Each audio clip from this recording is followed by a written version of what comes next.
Hey, can we get a picture? Of course. Okay. What about with you guys? Yeah. Okay. Let's get one together. Come on out. Let's do that. He's in, like you like each other. We do. We do. It's great to be in Palm Beach County.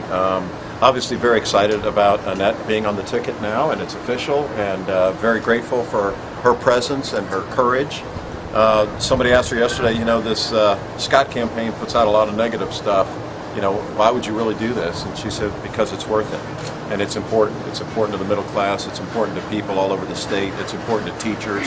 And we need a difference. And you saw it again today with Governor Scott's unwillingness to answer questions about gay marriage and how he feels about the ruling that came down. We support it. We think it's right, as many have said lately, including the Pope. Who are we to judge? You know, I mean, who are any of us to tell somebody else who to love, or frankly, who to marry? Rick Scott won't answer that question. And it's no surprise to you. You ask him questions and he doesn't answer them all day long.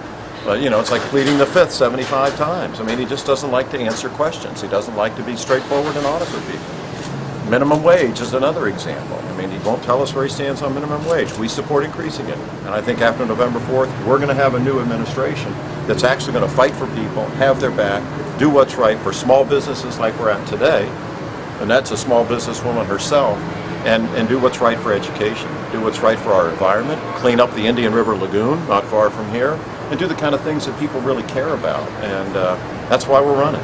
The all over Florida high-speed trains, they're going to connect Miami to Orlando, if you support it or not. I have serious questions about it. I have questions about the process, about how it came about. I have questions about the governor's chief of staff and his involvement in it. I think there ought to be a full investigation of what's happened with that.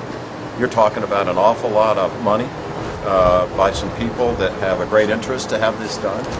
And I've seen and read about a lot of the concern about the community and how these trains would make it potentially difficult for bridges and the noise factor. Listen, any kind of ability to better be able to transport people around Florida, I'm very interested in, but we're interested in it being done right. And not being shoved down anybody's throat, and it has that smell about it right now. Are you going to say point blank if you support it or not, if you made up your mind about it? Have I?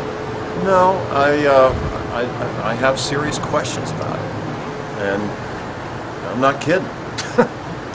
What about your selection of Ms. Taddeo? Does her contacts in the Hispanic community are they playing a large role in your decision? Well, no, not really, to be honest with you. Is it a benefit? Of course it is. You know, we're the most diverse state in the country. I mean, so, you know, you've got a Hispanic and a Greek American on one ticket. It's amazing, you know. It's that's what Florida's all about. But the real decision to pick Annette was her heart, not her ethnicity, but her soul and her goodness and her brains. Ms. Taddeo, do you think Governor Crist should debate Nan Rich in the primary? I don't think we can afford to keep an eye off the ball. We need to actually we need to actually go after the person that has already spent $20 million attacking Charlie. So that's exactly what we need to concentrate on. And we hope Rick Scott will debate me. And I don't think he's agreed to any debate yet. And you know, we'll debate him anywhere, anytime. And I look forward to it, frankly. I look forward to looking him in the eye and asking him questions and seeing if he'll, you know, plead the fifth on my questions just like he does yours. I don't know. These are the guys that get it done. Yes, we are. These are the guys we're fighting for, too. Absolutely. That's why we're running, for middle-class people that work hard. God bless you. Thank you. Thank you for